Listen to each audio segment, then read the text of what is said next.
بسم الله. السلام عليكم ورحمة الله وبركاته. إن الحمد لله نحمده ونستعينه ونستغفره ونعوذ بالله من شرور أنفسنا وسيئات أعمالنا. من يهده الله فلا مضل له ومن يضلل فلا هادي له. أشهد أن لا إله إلا الله وأشهد أن محمدا عبده ورسوله. اللهم صل وسلم وبارك على نبينا محمد وعلى آله وصحبه ومن اتبع بهداه إلى يوم القيامة وبعد. Hadirin jamaah sekalian yang saya hormati, pada pertemuan yang lalu kita berhenti ketika membahas Muhammadun Abdullahi wa Rasuluh, bahwasanya Nabi Muhammad sallallahu alaihi wasallam adalah hamba Allah dan Nabi Muhammad sallallahu alaihi wasallam adalah utusan Allah. Dan hal ini pun Allah Subhanahu wa taala sebutkan dalam surat An-Nisa ayat 110. Surat Al-Kahfi ayat 110. Qul innama ana basharun mithlukum yuha ilayya annama ilahukum ilahu wahid.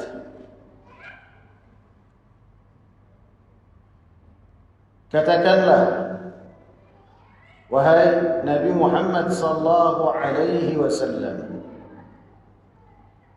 sesungguhnya saya ini hanyalah manusia, mithlukum, seperti kalian. Jadi Nabi Muhammad sallallahu alaihi wasallam adalah hamba manusia yang tidak memiliki peranan yang berkaitan tentang pengaturan alam semesta. Nabi Muhammad sallallahu alaihi wasallam adalah seorang manusia dan seorang hamba yang dengannya dia mendekatkan diri kepada Allah Subhanahu wa taala. Beliau sakit, beliau marah, beliau berbahagia, dan beliau tidak mengetahui perkara yang gaib.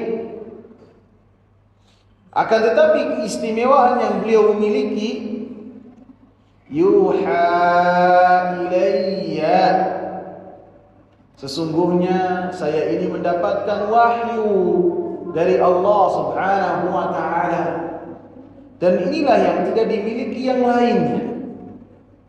Sehingga apa yang dikehendaki oleh Allah Subhanahu wa taala dari hamba-hambanya, ketika mereka berupaya untuk mendapatkan ridha Allah, berupaya untuk menggapai surganya Allah Subhanahu wa taala, dari jalan yuha ilayya, wahyu yang diwahyukan kepada Nabi Muhammad sallallahu alaihi wasallam. Apa yang disenangi oleh Allah, apa yang diridhai oleh Allah, apa yang dimurkai oleh Allah, apa yang dibenci oleh Allah, maka itu semua tidaklah mungkin menggunakan logika. Ganjaran-ganjaran untuk amalan-amalan yang dilakukan oleh seseorang itu semuanya hanya diketahui melalui jalan dari wahyu. Yang wahyu tersebut yang mengabarkannya adalah para rasul, para nabi.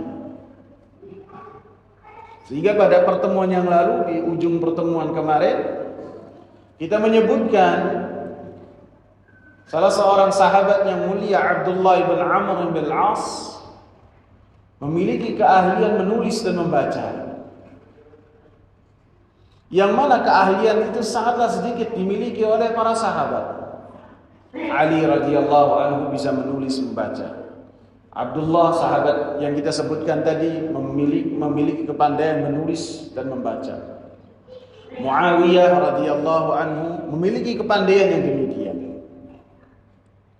Beliau menulis apa yang dikatakan oleh Rasulullah sallallahu alaihi wasallam. Maka orang-orang Quraisy menegur apa yang dilakukan oleh Abdullah ini. Maka kemudian hal ini disampaikan kepada Rasulullah sallallahu alaihi wasallam. Orang Quraisy mengatakan kepada Abdullah, Muhammad ibn Abdullah itu manusia. Kadang dia suka, kadang dia marah, kadang dia terbawa perasaan, sehingga perkataan-perkataannya kenapa kau catat?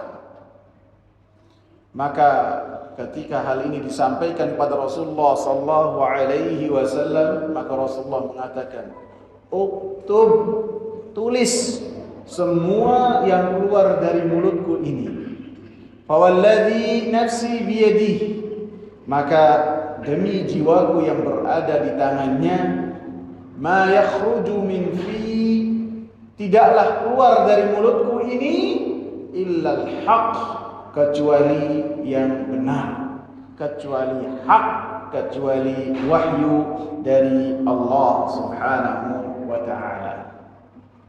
Jadi ketika kita memiliki kesaksian Muhammadun Abdullah wa Rasuluh, Nabi Muhammad sallallahu alaihi wasallam adalah hamba Allah dan utusan Allah, maka memiliki makna yang berbeda. Ketika kita mengatakan Abdullah, hamba Allah, Nabi Muhammad adalah hamba Allah, maka kita tidak boleh berlebih-lebihan terhadap Nabi Muhammad sallallahu alaihi wasallam sebagaimana yang dilakukan oleh umat-umat sebelum umat Nabi Muhammad, orang-orang Nasrani, yang mereka berlebih-lebihan kepada Isa alaihi salam sehingga mengangkat Isa alaihi salam sampai ke dalam kedudukan Rabb Allah Subhanahu wa taala. Sehingga jangan sampai melakukan hal yang demikian. Nabi Muhammad itu adalah hamba yang beribadah kepada Allah Subhanahu wa taala dan tidak boleh mendapatkan bagian sedikit pun dari ibadah-ibadah yang kita lakukan. Ini makna hamba. Bahkan yang berkaitan dengan sumpah, tidak boleh bersumpah dengan nama Nabi Muhammad, karena sumpah itu adalah ibadah. Tidak boleh doa dibawakan dan ditujukan kepada Nabi Muhammad, tidak boleh. Sumpah dan ibadah-ibadah lainnya hanya diberikan kepada Allah Subhanahu wa taala. Karena Nabi Muhammad sallallahu alaihi wasallam dan nabi-nabi yang lainnya, mungkin sering saya ulang dalam majelis ini, adalah memberikan penjelasan kepada umatnya tentang bagaimana tata cara beribadah.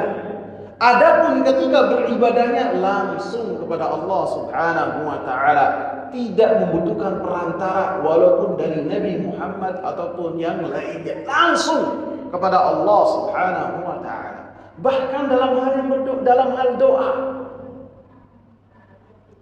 Nabi Muhammad sallallahu alaihi wasallam ketika melihat orang-orang yang mereka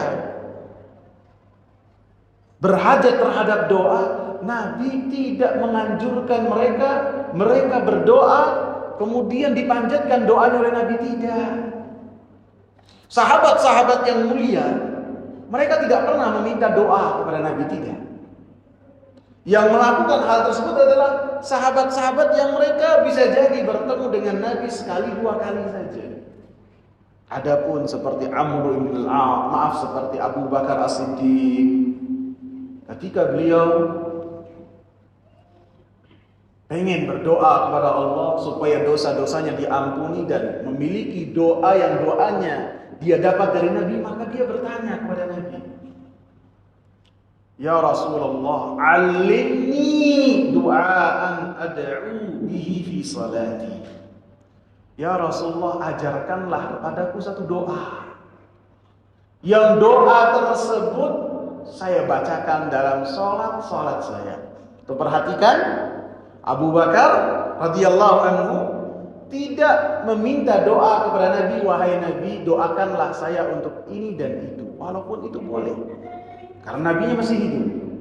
Akan tetapi kesempurnaan tauhid yang mereka miliki menjadikan mereka tidak melakukan hal tersebut. Karena mereka dibina oleh Rasulullah untuk senantiasa berdoa langsung kepada Allah Subhanahu wa taala.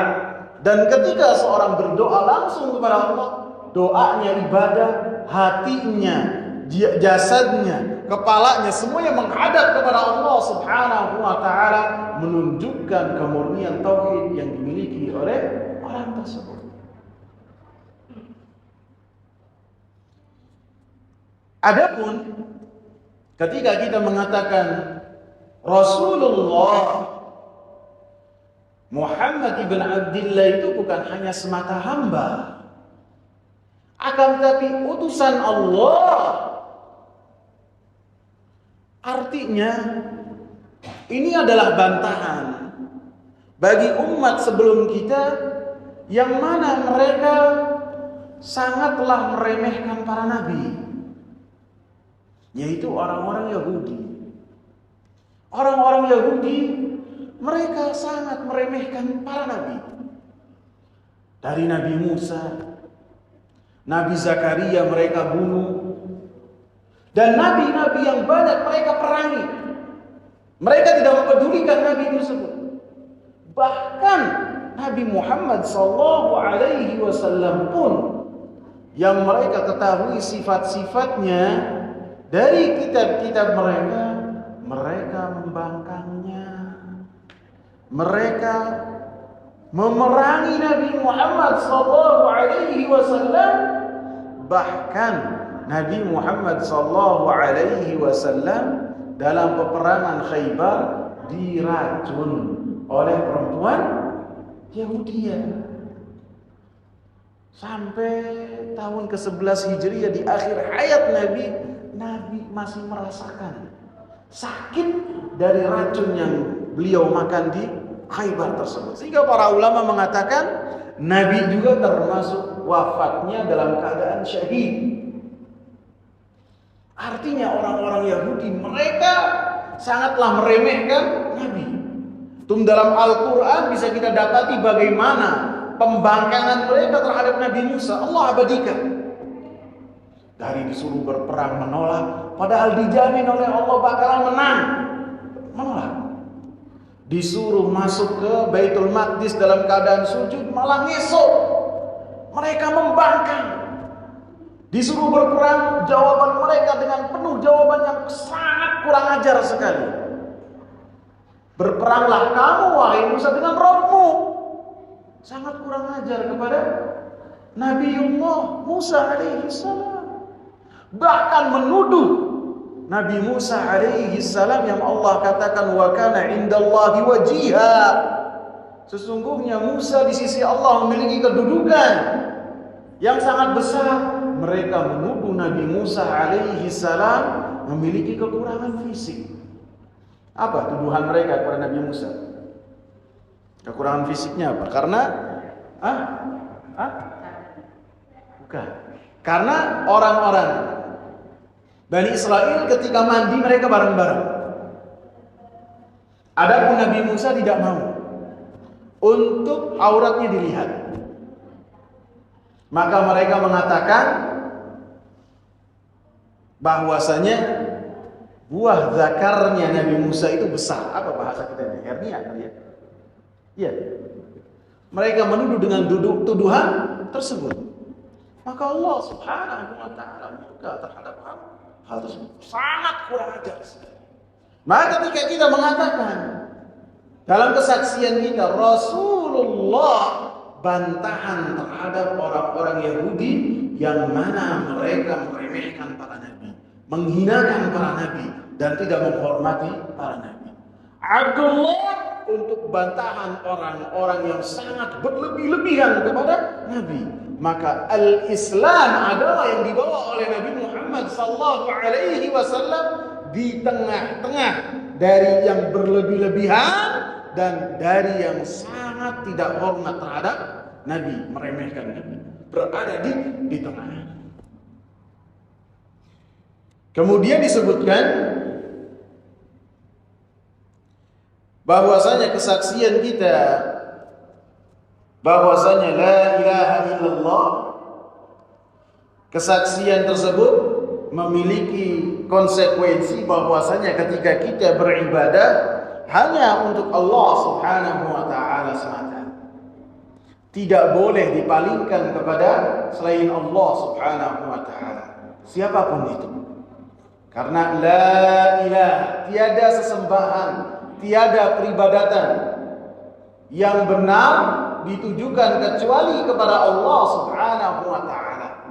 Ikhlas, kita murnikan ibadah tersebut hanya untuk Allah Subhanahu wa taala. Dan ini adalah ibadah yang besar yang para nabi dan para rasul mengingatkan kaumnya untuk mereka mengamalkan hal tersebut. Bahkan Nabi sallallahu alaihi wasallam senantiasa mengingatkan para sahabat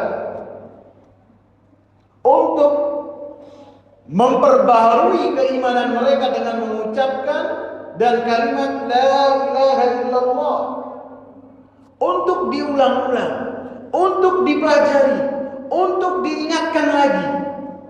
Bayangkan yang diperintahkan oleh Rasulullah adalah para sahabat yang kalimat la ilaha illallah di hatinya tidak bisa diragukan lagi. Karena dengan pengucapan kalimat la ilaha illallah yang mereka ikrarkan dan mereka tanamkan dalam hati dan mereka lakukan dengan amal perbuatan mereka, telah mendapatkan pujian langsung dari Allah. Apa? Radhiyallahu anhum wa radu'an. Allah ridha kepada mereka. Allah jamin mereka sebagai penghuni surganya Allah Subhanahu wa taala. Rasulullah perintahkan kepada mereka, jaddidu imanakum bila ilaha illallah.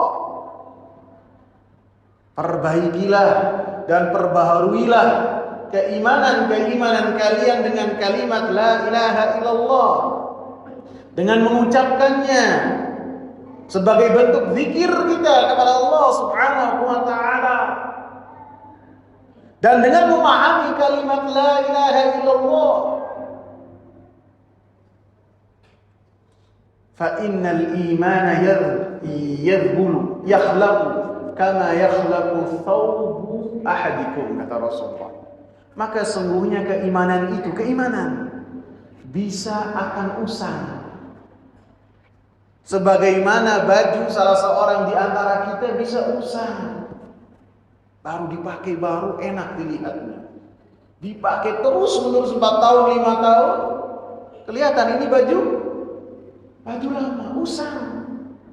Dan Rasulullah sebutkan keimanan juga bisa jadi usang.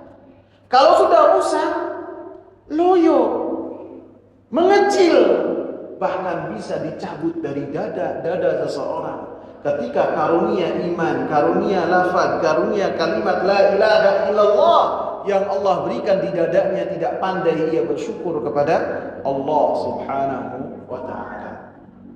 Harus ingatkan tentang perkara ikhlas untuk kita ketika beribadah hanya kepada Allah Subhanahu wa ta'ala.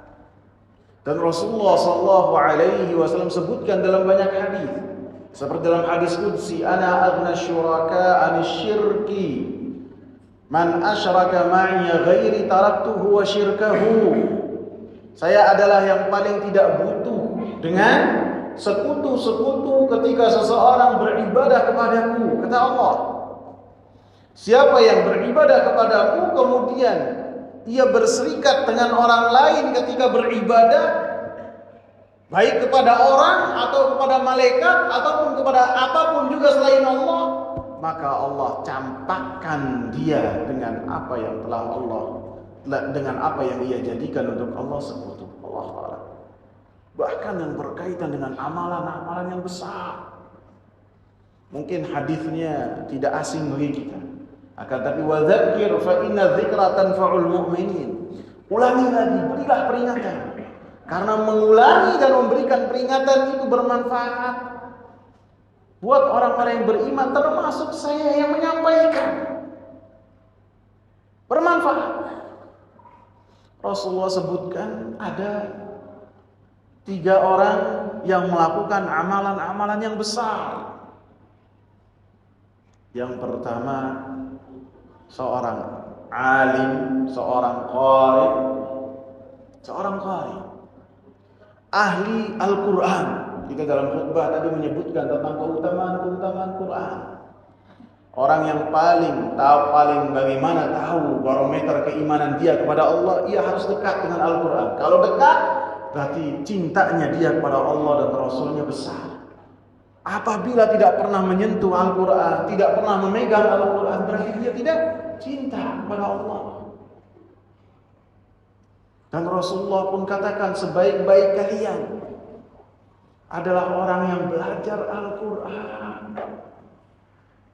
Sebaik-baik kalian adalah orang yang mengajarkan Al-Quran, kata Rasulullah. Ini predikat yang paling baik. Tapi amalan yang besar ini tidak diiringi dengan keikhlasan, seseorang melakukannya karena sanjungan dan pujian, maka kata Rasulullah sallallahu alaihi wasallam, orang ini termasuk orang yang pertama dicampakkan ke dalam api neraka. Dicampakkan. Ketika orang ini di hadapan Allah, Allah sebutkan kepadanya karunia-karunia Allah kepadanya. Maka Allah berkata kepadanya, apa yang kau lakukan dengan karunia-karuniaku? Dan Allah mengetahui apa yang telah dia lakukan. Akan tetapi yang Allah Subhanahu wa ta'ala sebutkan untuk menegakkan keadilan setegak-tegaknya. Maka orang ini mengatakan, saya mengajarkan ilmu.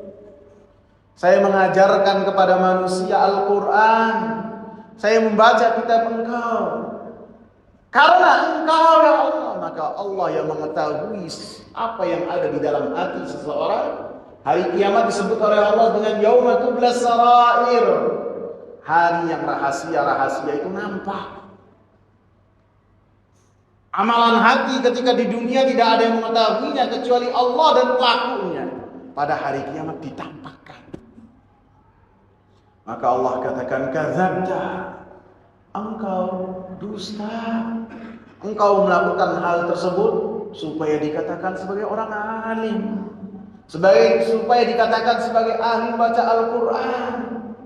Faqad qil, apa yang engkau jadikan motivasi untuk melakukan amalan tersebut, faqad qil, telah engkau dapat di dunia. Telah dikatakan, manusia telah mengatakan bahwasanya engkau orang alim, engkau ahli membaca Al-Quran. Faqad qil, di dunia sudah kau dapat. Adapun di akhirat, maka dilemparkan orang tersebut ke dalam api neraka. Termasuk golongan pertama untuk masuk ke dalam api neraka. Dalam konteks hadisnya, fasuhiba ala wajhihi ilan nar, dilemparkan ke dalam api neraka, kepala dulu yang masuk. Kepala dulu yang masuk. Yang kedua apa ya kawan? Yang kedua, orang alim tadi. Yang kedua, apa? Orang alim tadi pertama tadi. Yang terus yang berikutnya orang yang berjihad.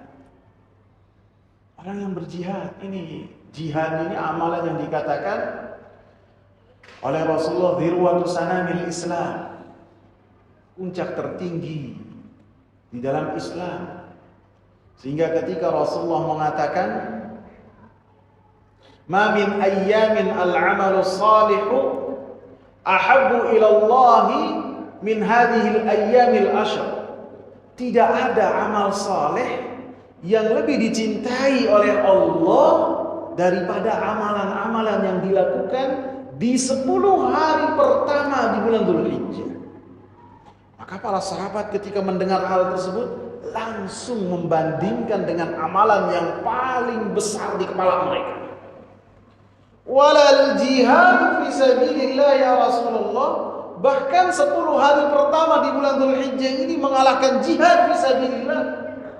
Karena itu yang mereka ketahui, jihad ini adalah amalan yang besar. Pengorbanan dengan harta, dengan raga, bahkan dengan nyawa. Maka yang Rasulullah katakan sebagai perniagaan antara seorang hamba dengan Allah, innallaha ashtara minal mu'minina anfusahum wa amwalahum bi anna lahumul jannah. Sesungguhnya Allah Subhanahu wa taala membeli dari orang-orang mukminin jiwa-jiwa mereka dan harta-harta mereka. Allah berikan kepada mereka surga ketika mereka berjihad di jalan Allah, seperti dalam surat At-Taubah ayat 111. Ini amalan yang besar. Maka ketika seorang datang di hadapan Allah, kemudian Allah sebutkan kepadanya apa yang telah Allah karuniakan kepadanya, kemudian Allah katakan kepadanya, apa yang kau lakukan dengan karunia-karuniaku? Maka orang ini mengatakan, qataltu fi sabilik, jahadtu fi sabilik, saya berjihad di jalan Engkau, saya berperang di jalan Engkau ya Allah. Maka kata Allah yang mengetahui hati-hati manusia, kadzabta, engkau dusta. Engkau melakukan hal tersebut supaya dikatakan oleh manusia sebagai orang yang pemberani, sebagai orang yang tiada tanding. Faqad qil, maka apa yang engkau inginkan telah engkau dapat di dunia. Adapun di hari keadilan ditegakkan oleh Allah Subhanahu wa taala, orang ini dicampakkan ke dalam api neraka. Wah, amalan yang besar. Yang ketiga adalah seorang yang dermawan, yang dia mendapatkan karunia dari Allah Subhanahu wa taala, kemudian ketika ditanya oleh Allah, apa yang kau lakukan dengan karunia-karuniaku? Maka orang ini mengatakan, ya Allah, tidaklah ada. Orang ini mengatakan, ya Allah, tidaklah ada satu jalan kebaikan kecuali saya jadikan di kebaikan jalan-jalan tersebut harta saya. Maka Allah Subhanahu wa taala katakan, kadzabta, kau dusta. Engkau lakukan itu semua karena ingin mendapatkan sanjungan sebagai orang yang dermawan. Faqad qil, telah dikatakan apa yang kau harapkan. Adapun di hari tersebut dimasukkan dan dilemparkan ke dalam api neraka terlebih dahulu. Dalam kitab Ad-Dawa, Al-Imam Ibnul Qayyim menulis kitab tersebut. Beliau ketika telah membawakan hadis ini, beliau mengatakan, kenapa mereka itu termasuk orang-orang yang pertama dimasukkan ke dalam api neraka. Beliau mengatakan, guru saya Syekhul Islam mengatakan, manusia yang paling baik adalah manusia-manusia yang mendapatkan wahyu dari Allah Subhanahu wa taala, para nabi dan para rasul. Dan manusia yang paling durjana adalah mereka-mereka yang mengaku-ngaku sebagai manusia terbaik. Siapa itu? Nabi-nabi palsu. Manusia terbaik setelah para nabi dan para rasul adalah auliyaullah, yakni mereka orang-orang yang beriman dan bertakwa kepada Allah. Artinya mereka ketika beramal saleh ikhlas kepada Allah, dan ketika beramal saleh sesuai dengan apa yang telah dicontohkan oleh Rasulullah. Dan manusia-manusia durjana setelahnya adalah mereka-mereka yang berupaya menampakkan diri sebagai para wali-walinya Allah, padahal mereka bukan wali-walinya Allah subhanahu wa ta'ala. Jadi perkara ikhlas ini adalah perkara yang besar. Bahkan sebagian ulama mengatakan siapa yang menilai diri dia telah ikhlas, maka keikhlasan dia membutuhkan keikhlasan. Dan keikhlasan ini adalah kewajiban untuk setiap dari kita, bukan hanya 1 pekan, 2 pekan, akan tapi selama hayat kita. Dikatakan oleh salah seorang ulama, perkara yang paling berat dalam hidup ini adalah untuk menjaga kualitas amalan hati, untuk menjaga supaya senantiasa ikhlas terus. Dan semangatnya, keikhlasan seorang naik turun sebagaimana keimanan.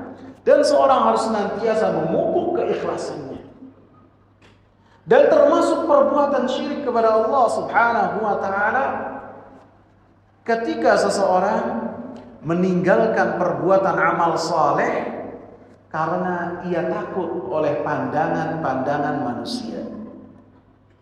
Paham gak ya Pak? Paham gak? Termasuk perbuatan kesyirikan kepada Allah, ketika seseorang akan melakukan amal saleh, ia telah ikhlas. Akan tetapi ketika ia akan melakukan amal saleh, ia merasa ada orang-orang yang melihatnya. Kemudian ia meninggalkan amalan tersebut, tidak jadi melakukannya karena takut riya. Paham ya ikhwan? Jadi terkadang seorang ingin baca Al-Quran, begitu duduk lagi enak baca Al-Quran, kemudian ada yang datang, saya takut pujian, saya tutup Qurannya. Ini gak boleh, lanjutkan terus.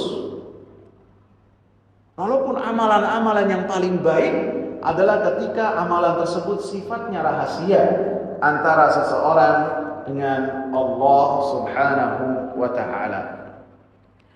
Adapun kesaksian bahwasanya Nabi Muhammad sallallahu alaihi wasallam utusan Allah subhanahu wa ta'ala, maka memiliki beberapa konsekuensi. Yang pertama adalah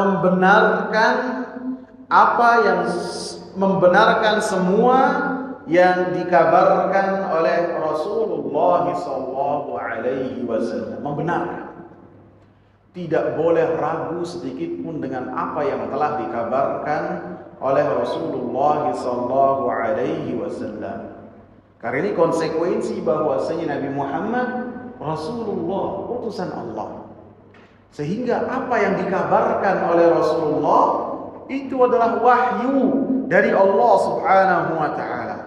Sehingga seseorang tidak boleh sedikit pun ragu terhadap kabar yang sampai kepadanya dari Rasulullah sallallahu alaihi wasallam. Tidak boleh seseorang mengatakan, nih saya kayak kurang seret dengan hadis ini. Harus dilakukan penelitian terlebih dahulu. Tidak boleh. Orang-orang yang beriman apabila telah mendapatkan kabar dari Allah melalui lisan Rasulullah sallallahu alaihi wasallam, maka keimanan yang benar yang ada di dadanya menjadikan dia berlapang dada terhadap apa yang telah dikabarkan oleh Rasulullah sallallahu alaihi wasallam. Walaupun anggaplah ketika yang dikabarkan oleh Rasulullah sallallahu alaihi wasallam tidak bisa dipahami oleh logika kita, dan ini sebagai ujian untuk keimanan di dada kita. Apakah kita lebih mengedepankan ego kita, logika kita, ataukah kabar yang langsung datang dari Allah melalui lisan Rasulullah sallallahu alaihi wasallam yang sampai kepada kita dengan jalan yang sahih? Karena orang-orang yang beriman disebutkan oleh Allah Dalam surat An-Nisa ayat 65, "Fala wa rabbika la yu'minuna hatta yuhaqqimuka fima shajara bainahum, thumma la yajidu fi anfusihim harajan mimma qadaita wa yusallimu taslima." Maka demi Rabbmu wahai Nabi Muhammad, mereka tidak beriman sampai mereka menjadikan kamu sebagai pemutus perkara di tengah-tengah pertikaian mereka. Karena pada dalam ayat ke-60 orang-orang munafikin apabila mereka memiliki pertikaian antar mereka ataupun antara mereka dengan orang Yahudi, mereka lebih memilih untuk menjadikan orang-orang Yahudi ataupun para dukun sebagai pemutus perkara di tengah-tengah mereka. Sehingga Allah berikan perbandingan. Itu adalah orang-orang munafikin. Adapun orang-orang yang beriman, yang menjadikan keimanan mereka menjadikan Rasul senantiasa pemutus perkara di tengah-tengah mereka.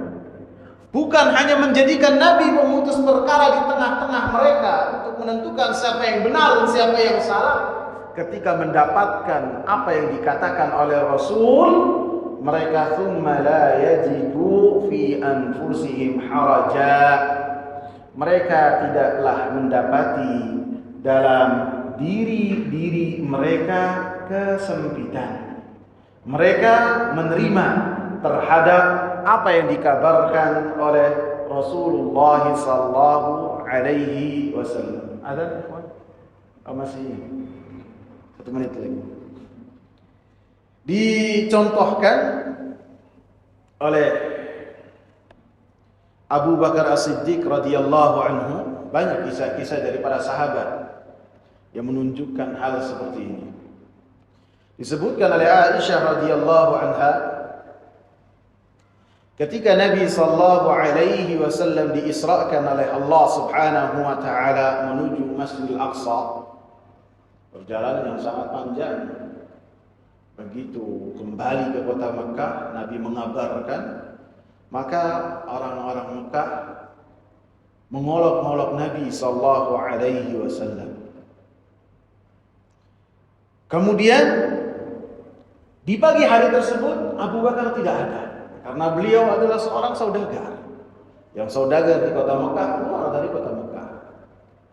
Begitu sampai esok harinya ke kota Mekah, orang-orang kafir Quraisy pun datang kepada Abu Bakar As-Siddiq radhiyallahu anhu. Mereka mengatakan, mereka berupaya untuk memberikan keraguan-raguan di dalam hati Abu Bakar As-Siddiq radhiyallahu anhu. Hal laka ila sahibika yaz'umu annahu usriya bihi lailata ila Baitul Maqdis? Apakah engkau ini mendapatkan kabar bahwasanya temanmu dia beranggapan dia telah diisrakan, dilakukan perjalanan dalam satu malam bolak-balik ke Baitul Maqdis.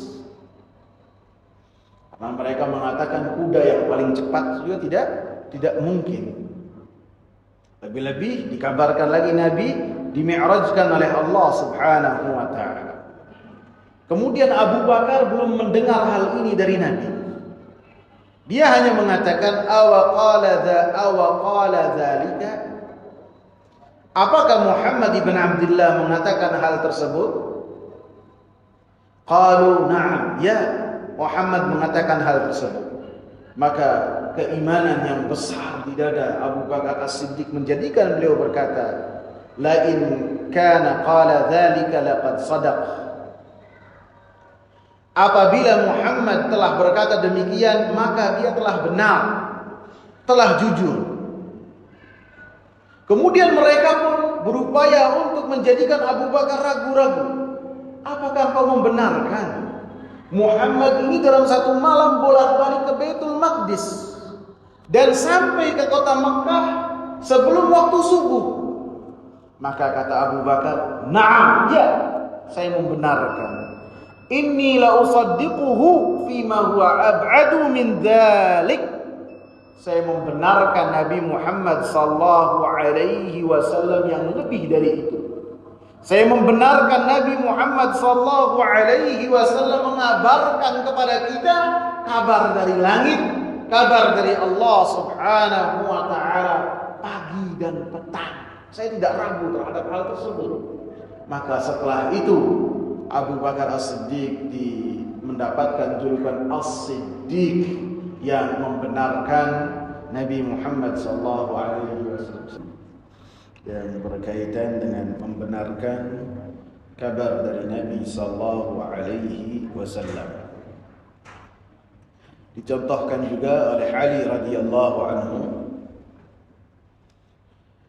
ketika dalam peperangan pembebasan kota Mekah pada tahun 8 Hijriah. Maka Nabi sallallahu alaihi wasallam melakukan persiapan untuk menyerang kota Mekah karena mereka telah melakukan pengkhianatan terhadap gencatan senjata yang telah mereka sepakati dengan Nabi sallallahu alaihi wasallam.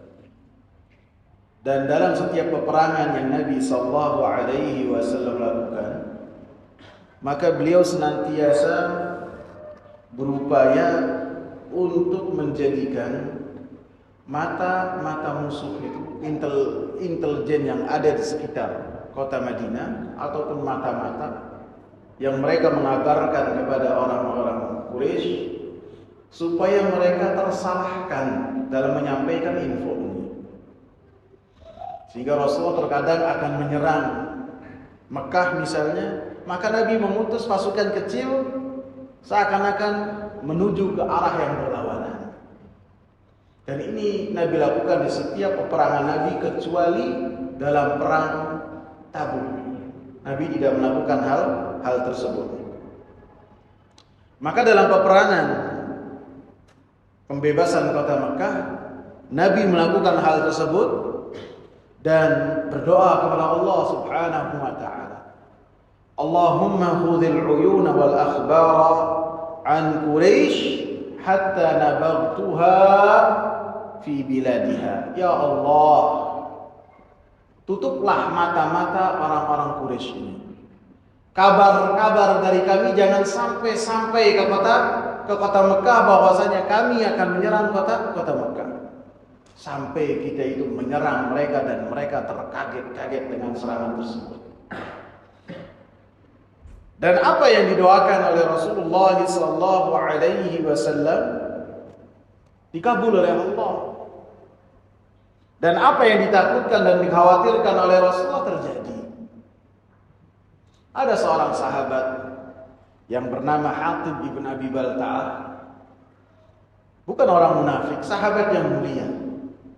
Bahkan termasuk sahabat-sahabat yang ikut berperang dalam perang Badar. Sahabat-sahabat yang ikut dalam perang Badar yang dikatakan sebagai hari pembeda, Rasulullah kabarkan bahwasanya Allah telah berkata kepada mereka, "I'malu ma syi'tum." Lakukanlah apa yang kalian kehendaki karena dosa-dosa kalian telah diampuni oleh Allah Subhanahu wa taala. Hatib ibn Abi Balta'ah menulis surat kepada orang-orang Quraisy, kepada keluarganya. Kemudian suratnya ia titipkan kepada seorang budak belian. Yang budak belian itu ia beri upah. Ia sewa untuk membawa surat ini kepada orang-orang Quraisy. Tentu si budak belian ini mengetahui bahwasanya jalannya pun harus jalan yang tidak biasa dilalui orang, karena ini misi rahasia. Maka Rasulullah sallallahu alaihi wasallam memerintahkan Ali radhiyallahu anhu, memerintahkan Miqdad dan memerintahkan Zubair ibn Awwam dan Aba Mursid al-Ghanawi, 4 orang, untuk menghadang perjalanan dari si perempuan ini. Rasulullah katakan, "Intaliqu hatta ta'tu rawdata Khah, fa inna biha dha'inatan ma'aha kitabun ila Quraisy." Kalian pergilah ke tempat yang namanya Raudhatul Kha, Taman Kha, taman yang jalannya itu adalah kecil, Kha. Karena nanti ada seorang perempuan yang dia akan melakukan perjalanan jauh yang akan melewati kalian. Dan perempuan tersebut membawa surat kepada orang-orang Quraisy yang akan mengabarkan perjalanan kita dan penyerangan kita kepada orang-orang Quraisy. Maka 4 sahabat yang mulia ini pun sampai ke tempat tersebut dan menanti seorang perempuan yang melewati mereka. Tidak lama berselang setelah mereka tiba di tempat tersebut, datanglah seorang perempuan dengan naik kudanya. Maka para sahabat mengatakan, Ma'aki kita, engkau ini bersama engkau adalah surat. Maka si perempuan mengelak, saya tidak bawa apapun juga. Maka keempat-empatnya memeriksa kendaraan, diperiksa semuanya. Dari mungkin pelananya, di balik pelananya, semua diperiksa, tidak dapat apa yang mereka cari. Maka Ali radhiyallahu anhu berkata kepada perempuan ini, ahlifu billah, saya bersumpah dengan nama Allah subhanahu wa ta'ala, ma kadzaba Rasulullah sallallahu alaihi wasallam wala kadzabna. Nabi Muhammad itu tidak dusta. Rasulullah tidak dusta. Semua kabar-kabarnya pasti benar. Dan kami ketika bertanya kepada engkau menyampaikan bahwasanya Rasul mengatakan hal tersebut, kami pun tidak dusta. Antum perhatikan keyakinan yang luar biasa dari Ali radhiyallahu anhu. Apabila Rasul mengabarkan pasti benar. Walaupun kami telah mencari dengan sangat teliti tidak mendapatkan apa yang kita cari, Nabi tidak akan dusta, pasti benar. Maka Ali radhiyallahu anhu mengatakan, la tukhrijinnal kitaba aw lanujarridannaki. Engkau keluarkan surat tersebut. Kalau tidak engkau keluarkan surat tersebut, kami akan menelanjangi engkau dalam rangka mencari surat tersebut. Bisa jadi surat tersebut ditaruh di tempat-tempat yang tidak bisa kami sentuh ataupun kami lihat. Maka si perempuan ini begitu melihat ancaman Ali radhiyallahu anhu, keteguhan hati yang tidak ada keraguan-raguan sedikit pun, ia pun takut. Takut apabila auratnya nampak. Ia takut apabila rambutnya dilihat oleh seseorang yang tidak halal baginya. Para ulama mengatakan yang diutus oleh Hatim bin Abi Balta ini budak belian, perempuan yang dia bukan orang merdeka, yang diperjualbelikan, memiliki rasa malu yang luar biasa. Sehingga ketika diancam akan ditelanjangi dia takut. Dia pun mengatakan kepada Ali radhiyallahu anhu, "A'rid, kamu berpalinglah. Kamu berpaling." Maka Ali pun berpaling. Apa yang ia buka ketika berpaling? Cuma rambut, ikhwan. Ia buka penutup rambutnya, ia ambil dari gelung rambutnya surat tersebut, bukan yang lain. Rasa malu yang luar biasa. Maka Ali radhiyallahu anhu pun menerima surat tersebut dan dibawakan kepada Rasulullah sallallahu alaihi wasallam. Antum perhatikan, Ali radhiyallahu anhu tidak ragu terhadap kabar yang sampai dari Rasulullah sallallahu alaihi wasallam, walaupun perempuan tersebut menyembunyikan dan menjadikan Ali dan 3 sahabatnya bersusah payah dalam mencari surat Nabi sallallahu alaihi wasallam.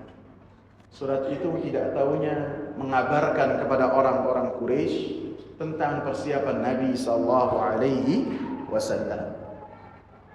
Maka Nabi sallallahu alaihi wasallam apabila yang berkaitan dengan pelanggaran-pelanggaran yang dilakukan oleh seseorang dan hal itu sampai kepada Nabi sallallahu alaihi wasallam, maka Nabi klarifikasi terlebih dahulu. Nabi panggil Hatib bin Abi Balta'ah. Nabi bertanya, apa ini wahai Hatib? Apa yang kau lakukan? Maka Hatib mengatakan, janganlah kau tergesa-gesa kepadaku wahai Rasulullah. Demi Allah, saya ini adalah seorang mukmin sejati yang beriman kepada Allah dan Rasulnya dengan keimanan yang benar. Dan saya tidak murtad dan tidak mengganti keyakinan saya. Akan tetapi saya adalah seseorang yang memiliki kaitan erat dengan orang-orang Quraisy. Sehingga apabila saya tidak mengabarkan kepada mereka tentang perjalanan ini, saya takut apabila keluarga saya celaka dengan apa yang akan menimpa mereka. Maka Umar bin Khattab radhiyallahu anhu langsung menghunuskan pedang. Wahai Rasulullah, izinkan saya untuk memenggal kepalanya karena orang ini telah berkhianat kepada Allah dan Rasulnya.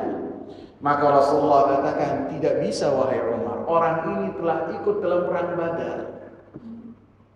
Artinya apa yang dikatakan oleh Umar bin Khattab dibenarkan oleh Rasulullah, bahwasanya mata-mata yang mengabarkan kepada musuh tentang kekuatan kaum muslimin dan rahasia kaum muslimin kepada musuh, maka hukumannya dipenggal. Adapun Hatib mendapatkan pengecualian karena ikut dalam peperangan Badar. Wallahu taala a'lam. Semoga bermanfaat. Insyaallah akan kita lanjutkan pada pertemuan yang akan datang.